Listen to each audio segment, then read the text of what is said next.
el tema de embriagarse. Hay un gran error, un enorme error, que ya lo están aclarando muchos rabinos importantes sobre emborracharse en Purim. Que la costumbre real nunca fue emborracharse de tal manera que la persona esté en el piso vomitando y haciendo un espectáculo y un comportamiento negativo. Esa no fue la intención original del tema de Purim. Por tanto, no es recomendable si los Benei Noach quieren celebrar Purim que tomen licor. ¿Por qué? Porque la humanidad y la cultura que nos rodea tienen un problema grande con el licor. Hay muchos que tienen enormes problemas para dejar el alcohol.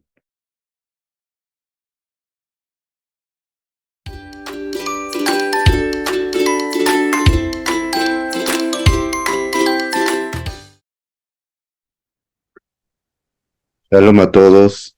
En esta oportunidad vamos a compartir enseñanzas acerca de la fiesta de Purim. Y vamos a orientarnos a cómo los Benei Noach podrían celebrar la fiesta. Pero antes de ingresar a este tema, vamos a revisar algunas enseñanzas importantes que nos enseña la fiesta de Purim, la historia en sí de la reina Esther y todo lo que pasó. Por eso te invito a quedarte con nosotros hasta el final para escuchar y comprender los puntos importantes que esta fiesta nos enseña y también para ver, según la Torá, según la Halajá también, cómo los Benei Noach podrían celebrar esta fiesta. En primer lugar, debemos recordar que toda la historia de Purim se encuentra en el libro de Esther. Y esta historia ya es ampliamente conocida. Revisando un poco la historia, encontramos, en esta oportunidad, compartiré con ustedes 3 puntos importantes que nos enseña la fiesta de Purim para todos los Benei Noach, para toda la humanidad. En primer lugar, encontramos en el capítulo 1 del libro de Esther acerca de la historia del rey Asuero, que en hebreo se le llama el rey Ahasverosh. Él es rey de Persia y decide hacer un banquete, una celebración, casi por medio año, y luego de ahí decide hacer una celebración para todo el mundo, sin excepción, durante 7 días. Y finalmente, lo que encontramos al inicio de esta historia es una gran fiesta. Allí se detalla que la persona puede tomar la cantidad de vino que desee. Se detalla cómo era la fiesta y cómo era el lugar, cómo era el palacio, cómo todos los lujos que habían en esa oportunidad. Y en verdad estamos hablando del imperio persa. Entonces, si intentamos imaginar cómo fue aquella fiesta, en verdad fue bastante lujosa y tenía de seguro mucho más de lo que nosotros podamos pensar siquiera sobre aquella fiesta. Era muy lujosa y había de todo lo que podamos imaginar. Comida, bebida, música, por supuesto que había.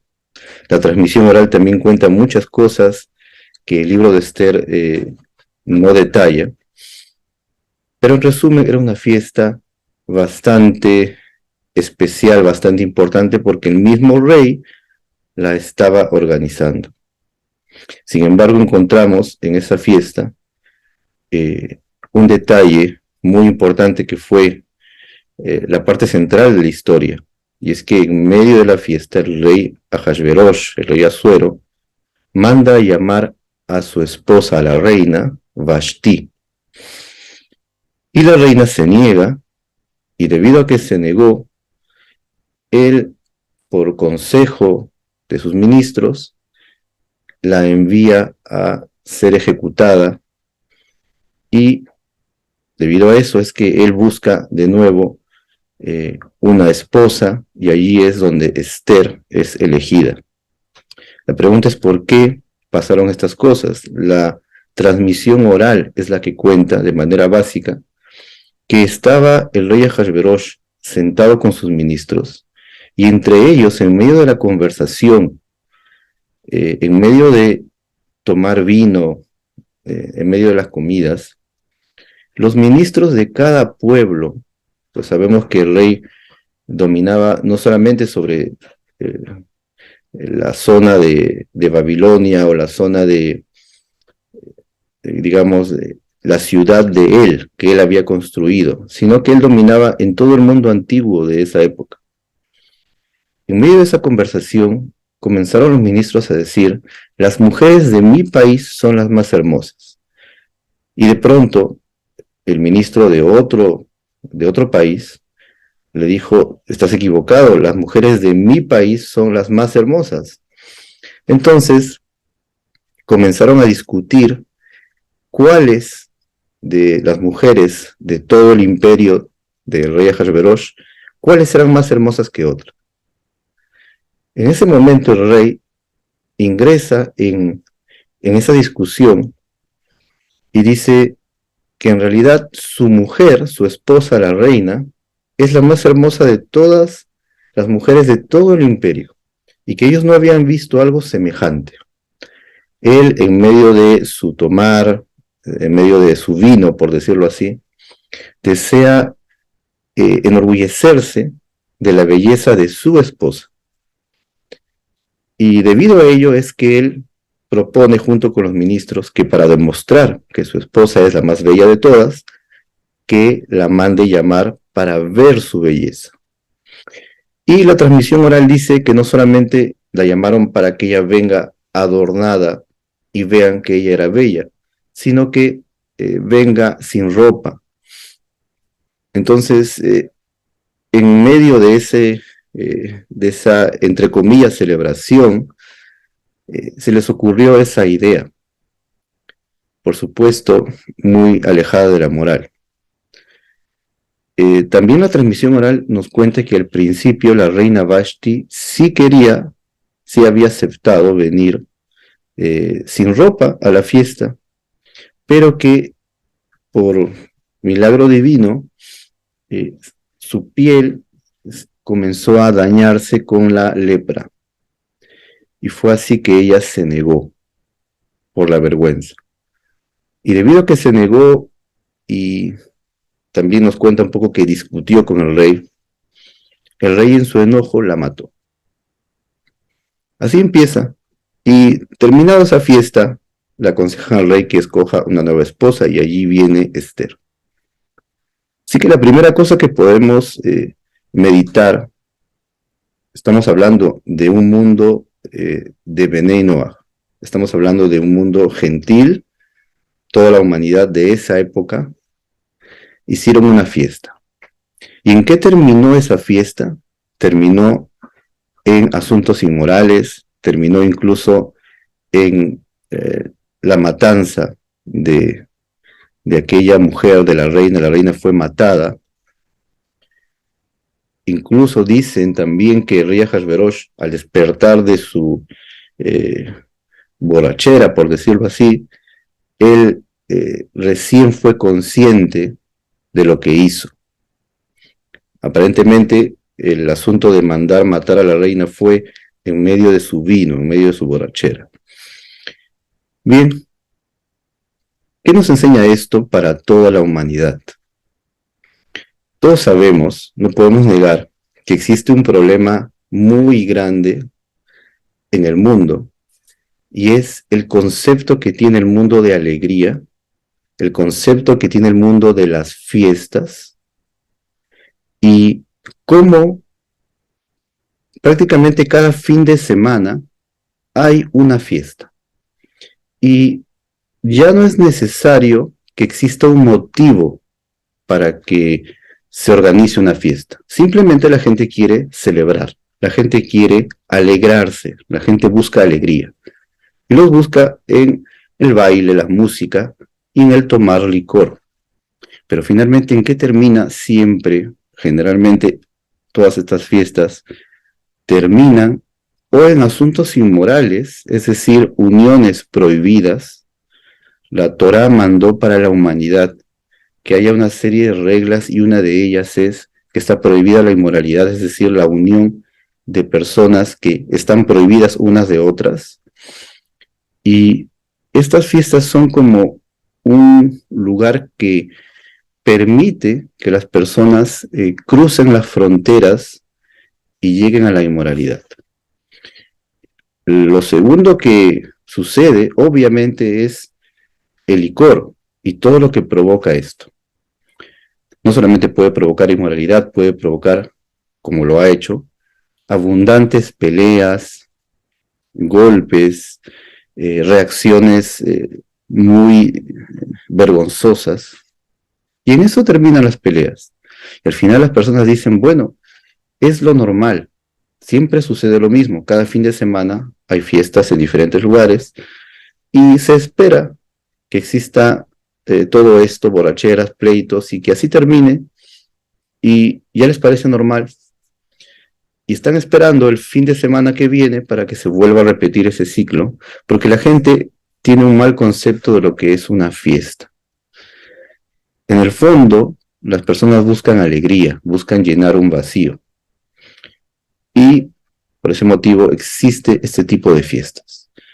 Pero esta historia, la historia de Esther nos enseña que no es necesario una cosa así, y que en realidad siempre termina mal, y que es mucho mejor alejarse de todas esas reuniones, discotecas, fiestas, borracheras, todo ello que conlleve a una persona que quiere seguir los caminos del Eterno, o una persona que quiere andar según la Torá.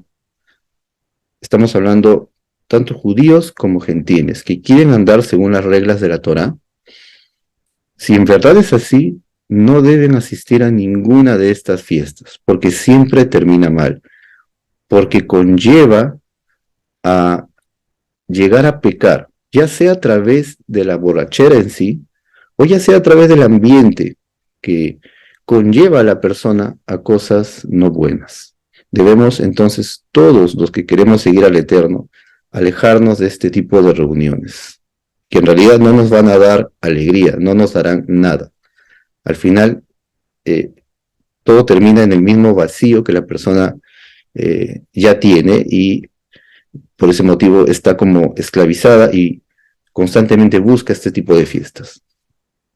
Esto nos enseña, y es el primer punto que quería compartir con ustedes. El segundo es que en la historia de Esther, en el libro de Esther, nos cuenta sobre el malvado, el ministro de Ahasverosh, de Asuero, que se llama Amán.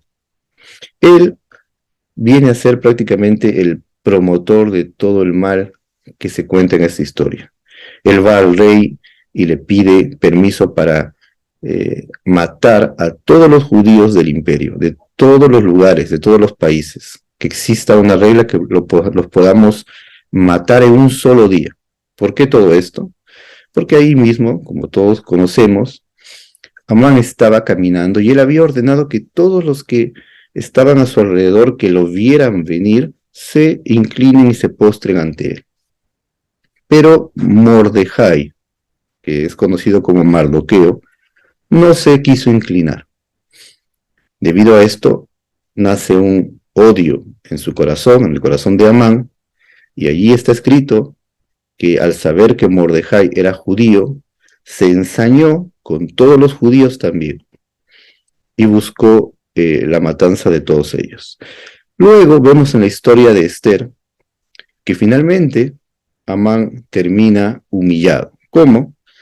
La primera humillación que recibe es que el rey Asuero le ordena a Amán que honre a Mordejai, justamente la persona que él odia, lo lleve en un caballo y proclame delante de todos que el rey le está dando honra a Mordejai. Y después, en una cena que había organizado Esther, la reina Esther ya, ella revela que Amán había planificado la destrucción de todo el pueblo de la reina Esther. El rey Ahasverosh no sabía que Esther era judía, y al enterarse, de nuevo Amán recibe esa humillación y al final la ejecución es colgado. Y aquí vemos algo muy importante que debemos aprender de moral para todos los Bnei Noach y para toda persona, judíos o gentiles por igual. Aprendemos que cuando el ser humano persigue el honor, entonces eso le va a traer consecuencias graves. Amán buscaba el honor. ¿Por qué? Porque él ya era primer ministro del rey Ahasverosh, y él aún así había mandado que todos se postren ante él. La búsqueda de honor era lo que había en el corazón de Amán. Debido a que él ve que hay uno que no lo quiere honrar de esa forma que él espera, se ensaña contra él. Tenemos un problema nosotros en el mundo acerca de eso. Podemos llevarlo a una realidad un poco más conocida. Por ejemplo, en los trabajos, hay personas que son nombradas como jefes de trabajos, pero muchas de ellas se dejan llevar por la búsqueda de honor y tratan mal a los empleados y se dan ese permiso de ser personas negativas con ellos, les dan un mal trato, una forma negativa de hablarles y se exaltan a sí mismos. Si quien escucha este pequeño estudio que estamos compartiendo es jefe, también podemos reconocer que ser jefe de un trabajo no es fácil, es necesario tener mucha sabiduría para saber cómo llevar este asunto de ser jefe. Por supuesto no es fácil, pero no nos da el derecho de tratar mal a otra persona, ya que el respeto debe estar por sobre todas las cosas en cualquier trabajo y en cualquier cargo. Pero hay muchas personas que se dejan llevar por el honor y finalmente los sabios de la Torá oral, dijeron que aquel que persigue el honor se escapa de él. Pero aquel que se escapa del honor, el honor lo persigue a él. Y esto pasó con Amán. La búsqueda del honor lo llevó a odiar a Mordejai. Y no solamente ensañarse con él, sino ensañarse con toda la nación judía. Ese ensañamiento, producto de la búsqueda de honor, es un mal que debemos hacer todo el esfuerzo por desarraigar de nosotros, de todo ser humano. Es una de las cosas que también nos enseña la historia de Esther, de la Megilat Esther, traducido como el rollo de Esther, la Megilat Esther. Y lo último, que de hecho la mayoría de personas comparte acerca de la historia de Esther, es que si tú lees el libro de principio a fin, no vas a encontrar un milagro como por ejemplo los milagros de las plagas de Egipto, el Mar Rojo. No vas a encontrar milagros sobrenaturales, vas a encontrar una historia que aparentemente todo marcha según la casualidad, aparentemente todo es casual. Hubo una fiesta, el rey se emborrachó y se enojó, mató a la reina, busca una nueva esposa, encuentra a Esther, justo encontró a Esther, justo ella cayó gracia en sus ojos, justo ella siendo judía. Posteriormente hay un ensañamiento contra los judíos por parte de Amán, y justo la reina Esther es judía y ella puede apelar, puede pedir a su mismo esposo ayuda al respecto. El esposo le da la ayuda, pero incluso así la guerra que ya había planificado Amán, de todas maneras se tiene que dar. El rey le explica a Esther que él no puede revocar el decreto porque su anillo lo selló, entonces es irrevocable, se tiene que dar de todas maneras. De nuevo estamos en conflictos, pero llega ese día, el día de la guerra, que fue el día 13 del mes de Adar, y era una guerra normal, no apareció una columna de fuego, todo fue aparentemente dentro de lo normal, pero ganaron la guerra, ni un solo judío murió en esa guerra, y finalmente se celebró el 14, que es el día de Purim. Al día siguiente de la guerra se celebra. Vemos en toda la historia no milagros sobrenaturales, vemos milagros ocultos. Y eso es una de las cosas grandes que nos enseña la historia de Esther, que el Todopoderoso, el Creador bendito, siempre, constantemente hace milagros, pero esos milagros no necesariamente son sobrenaturales. En muchas oportunidades, o en la gran mayoría de veces, son milagros ocultos. Y Él puede, dentro de nuestra vida, buscar o quitar los tropiezos, y aparentemente todo va a marchar según la casualidad, pero es el Creador quien dirige cada evento que nosotros vamos a pasar, y es Él quien puede hacer un milagro dentro de lo que aparentemente es casualidad. Por tanto, según la Torá, no existen las casualidades. En hebreo, casualidad se dice mikre, pero las letras también se podría llegar a leer Rak me Hashem, que significa solamente de Hashem. Es decir, en realidad no existe casualidad, existe la conducción del Eterno. Pero una cosa muy importante hubo en toda esta historia, y es la plegaria. El pueblo de Israel, al enterarse del decreto, Esther, junto con Mordejai, pidieron al pueblo que ayunaran 3 días, que hicieran muchas plegarias, y la plegaria provocó todos estos cambios que vemos en la historia de Purim, de Esther.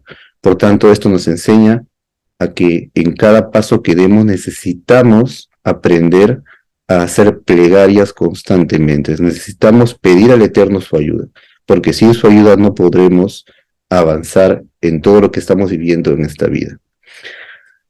Bien, ahora vamos a pasar a detallar en resumen cómo los Bnei Noach pueden celebrar la fiesta de Purim.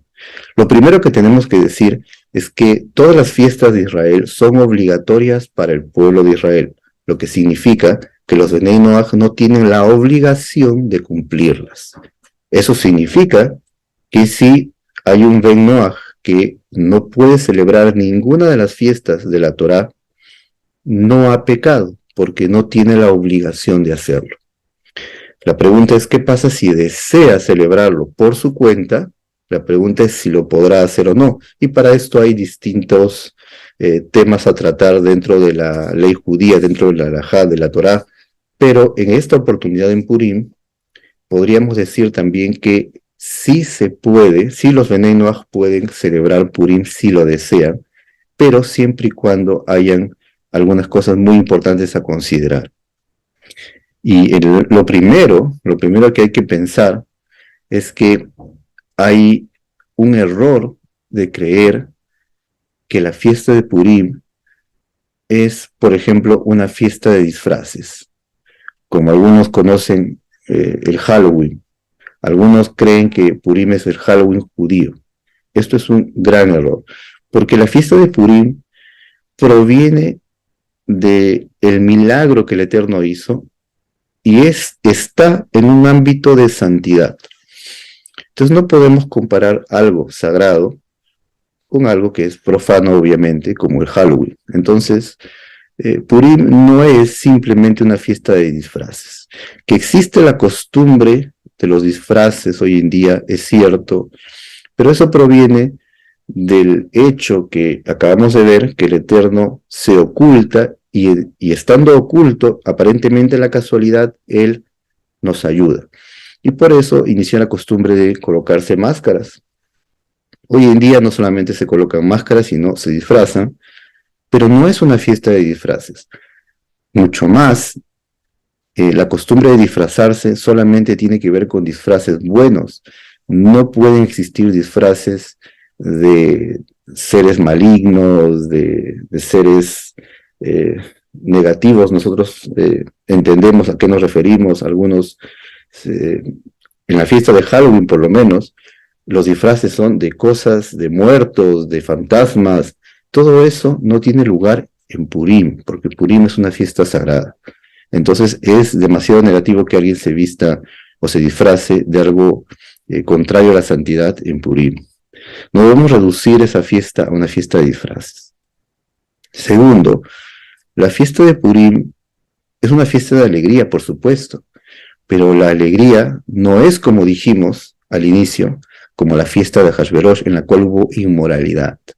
Debido a ello, a pesar que no sería necesario decirlo, pero vemos que es bastante importante decirlo, en la Torá, en la fe judía, no existe el baile entre hombres y mujeres. No existe que un hombre con una mujer bailen juntos. No existe eso. No existe una fiesta semejante. No está permitido. Es más, está prohibido. Está prohibido que hombres y mujeres bailen juntos. Que un hombre saque a bailar a una mujer. Eso está prohibido por la Torá. Quien tiene dudas puede revisar. Puede buscar esto en los libros. Pero está totalmente prohibido. Entonces, si los Bnei Noach quieren celebrar Purim, deben cuidarse de no hacer esto que se hace generalmente en las fiestas que no tienen nada que ver con la Torá. No pueden bailar hombres y mujeres juntos.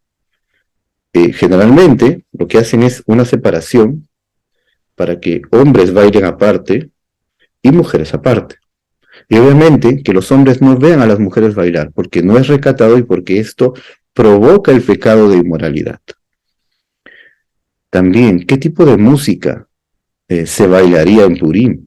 Obviamente no se puede bailar la música que generalmente en las fiestas se baila, de ninguna manera. Y en realidad me parece que es innecesario decirlo, pero hay tantos casos que se escuchan a veces que nos es necesario afirmar y reafirmar que la fiesta de Purim no es para colocar música que todo el mundo sabe que se colocan en las fiestas. Se coloca música judía, música que alaba al Eterno, donde hay letras que tienen que ver con los salmos o canciones judías conocidas, porque estamos celebrando para alabar al Eterno por el milagro que hizo en aquel día de Purim. Y lo último que es bastante importante es el tema de embriagarse. Hay un gran error, un enorme error, que ya lo están aclarando muchos rabinos importantes sobre emborracharse en Purim.